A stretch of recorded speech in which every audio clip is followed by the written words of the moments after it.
There's more bad news about real estate, guys. Wait till you hear this.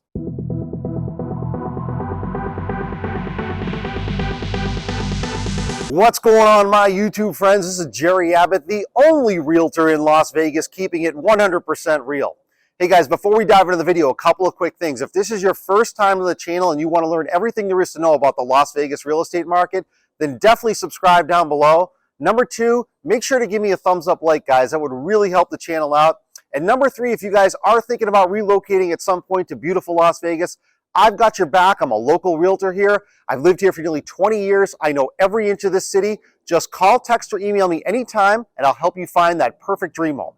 Let's dive into the video. Well, guys, I've changed my mind. The more economic data and real estate news that I read each week is making me more pessimistic, and I'm going to share that with you guys right now. Let's get into it. All right, guys, this is the first of several graphics that I want to show you regarding the entire real estate market. Now, I just took a look at this article. It's actually fantastic. There's really good information in here. So let's start at the top here with the headline, talking about prices of existing homes have now fallen 11% from the peak. Now, that's going to vary from city to city, but if you scroll down here a little bit, I'm going to put this paragraph right next to my picture. Now, this isn't price points. This is talking about overall units.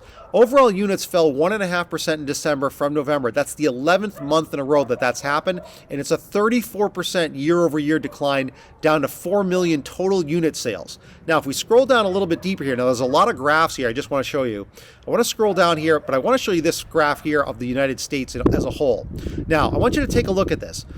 These numbers here, minus 29% in the Northeast, minus 33% in the Southeast, in the Midwest, minus 30%, and on the West Coast side, minus 44%. Now, that basically means that's not in terms of what the prices have gone down. This is the overall percentage units going down in terms of the overall sales volume. But you can see across the board through the entire United States, especially on the West Coast, overall unit sales have been plummeting. So again, this shows you how much the market has changed. You can also see as I scroll down here, take a look at this. This is the median days on market for a home. Now, if you go over here to 2021, because I want to start right there where I've got the arrow, right there was about 35 days on market, okay? That was the low point. Then it went up a little bit. Then it really plummeted right down as we were ending the pandemic time to about 30 days average on market. Now take a look at it going up here. We're almost up 70 days on market. So what does that mean? It means the market is completely turned around 180 degrees. It has become a buyer's market, no doubt. And I'm going to show you in the next few graphics why there's more economic data and more real estate data coming out that's going to prove to you why this is a buyer's market for at least the next several months, including possibly the whole rest of the year.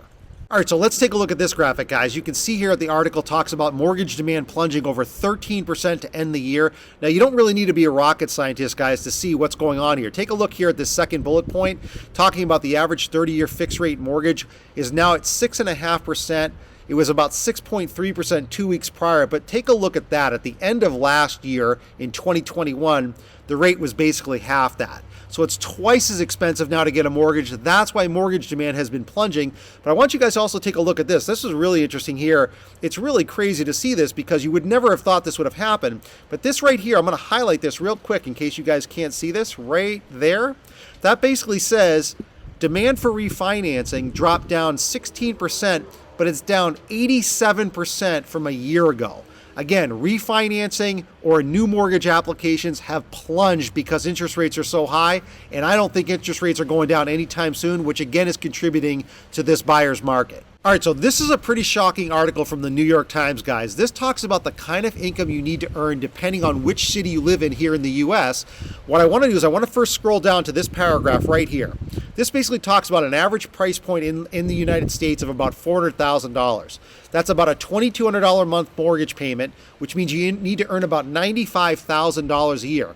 Now, the median household income is $70,000 a year. So that automatically puts a lot of people out of the market. But even more shocking is when we scroll down here, I want you to take a look at this specific part of the graphic.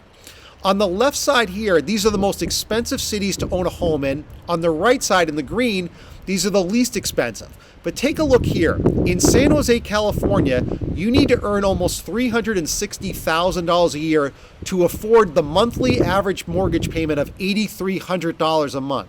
That is really shocking. San Francisco is number 2, then San Diego, then LA, then Seattle, then Boston. You need to earn well over the 6-figure mark to afford a monthly mortgage payment. Now, if you go over to the right side here, the least expensive is New Orleans. You need to make $68,000 a year to afford the payment of about $1,600 a month there. Then you've got Buffalo, Detroit, Memphis, Cincinnati, and St. Louis. So you can see there's some very wide swings, but you need to earn usually a pretty good chunk of money in order to afford a home in the U.S.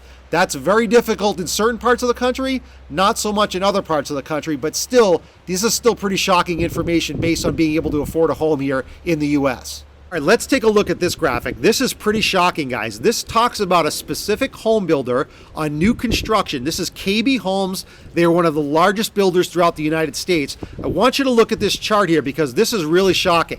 This goes back a few years. This talks about what their canceled contracts were in the fourth quarter of each year. So if you go back to 2017, in the fourth quarter, there was 28% of their contracts canceled. Same thing in 2018. Then it dropped down to 22% in the fourth quarter of 2019, then 14%, then 13%. So the canceled contracts from KB Homes started to drop quite a bit over the last few years. But now take a look at this red bar here. It shot all the way up to 68%. So that just goes to show you, as we closed out 2022, KB Homes suffered 68% of all new home construction contracts canceled in that quarter. That is incredibly shocking. That just goes to show you how many buyers couldn't qualify anymore or just had second thoughts. That is a perfect indicator as to what's going on in the market and how much it's become a buyer's market. All right, so just to piggyback off the new home builder situation, guys, and to show how desperate some of them are becoming, I want you to take a look at this email that I just received from a large home builder, Lennar. Now, they're one of the biggest builders in the U.S. as well. I just received this specific to Las Vegas, where I'm located, but you can see right here in the first paragraph, it talks about how you can save up to $60,000 with some of their new homes. So the ready move-in homes right here, as you're going to see as I scroll down, these are not really high price points, but take a look over here on the right in the red font. This is reduced $19,000. This is reduced $19,000. This is reduced $53,000. This one is $13,000. This one is $34,000. So you can see across the board there are price reductions happening from basically every builder now. And the reason why is because they have standing inventory, because they do not have the home buyers, because interest rates have tremendously gone up through the past year. So again, this is the contributing factor. High interest rates mean new home builders are stuck with their homes and they are reducing prices across the board. All right, so let's take a look at one more new home builder example. Now, this is from Signature. Now, this just came in on the 25th of January, so this is brand new. This is their home of the week, lot 32. It's about 2,100 square feet, 3-bedroom, 2.5 bath with a loft. They've got one very nice picture here of it, but take a look at the bottom here, guys. That right there tells the tale as to what's going on in the new home building market. The price was $560. It's now $467. That's almost a $100,000 price reduction on a home that's really not that expensive. That just goes to show you, again, all of these home builders are facing the same issue. They have standing inventory, they cannot move them, and the price reductions are getting better. That's why it's a great idea to keep sitting tight, because these deals are probably going to get even better as we go through this year.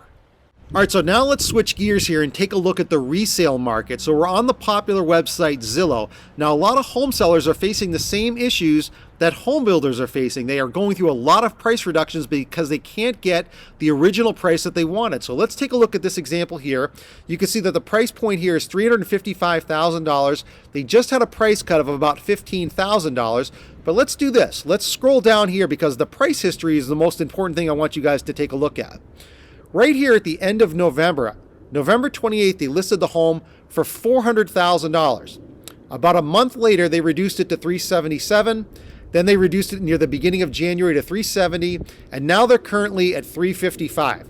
Now, if we scroll back up to the top here, it shows that the Zestimate is $347,000. So they're not that far off right now as to where the actual price point is. But again, they're still a little bit high because sellers are stubborn. They're trying to get a high price, and now they're being forced to capitulate because they can't get those high prices like we could last year. So what does that mean? It means the resale market is in the same kind of trouble that the new home builder market is in trouble with, because of the fact that they're all trying to get price points that they can no longer get, and they're forced to reduce prices. And that's a good thing for buyers, especially as we head through 2023. All right, so let's take a look at one more resale example here on the popular website Zillow. Now, this is certainly a more expensive home. This is $1.32 million. Price cut just happened of about $70,000 at the end of the year. So let's scroll down here again. Let's just check out the price history real quick because this is the most important thing to look at. You can see right there where I'm moving the arrow, right in the middle of October, they listed the home for $1.435 million. And then they've gone down, obviously down about $100,000 to right here at about $1.32 million. But if we scroll back up to the top here, you can see right there that the Zestimate, the way Zillow estimates the home, is $1.244. So again, they are still overpriced by about $80,000, but they are not doing anything just yet. But guess what? If they have no takers at this price point, they are going to probably come down again on the price because they're not going to get this kind of number. Buyers are too savvy now to overpay for homes. So again, this is another example, even at these price points, buyers are still watching the market. They're sitting on the sidelines, and that's a smart thing to do as we go through this year. All right, guys, so all of that information clearly shows that we are consistently downtrending in real estate. But here's what really made me rethink things. The unemployment rate right now is at a 50-year record low at 3.7%. Now, if real estate is already doing this poorly, imagine what would happen if the unemployment rate doubles. You can already see here on screen, big companies like Microsoft and Google are laying off tens of thousands of people, so layoffs are happening, which means things are starting to get worse. So if you're a buyer right now, I would sit tight like I've been saying in my previous videos. I would not do anything right now. I think things are going to get worse. It's certainly not going to get pretty in the real estate market in 2023. There are going to be much better deals to be had later this year, so be patient if you're a buyer. So I hope you guys enjoyed today's video and my transparency. I will always keep it 100% real for you guys. So with that said, if you are thinking about relocating to beautiful Las Vegas, whether it's next month or next year, I will always be here. I will always have your best interests at heart. Just call, text, or email me anytime, and I'll help you find that perfect dream home. I'll see you guys in the next video.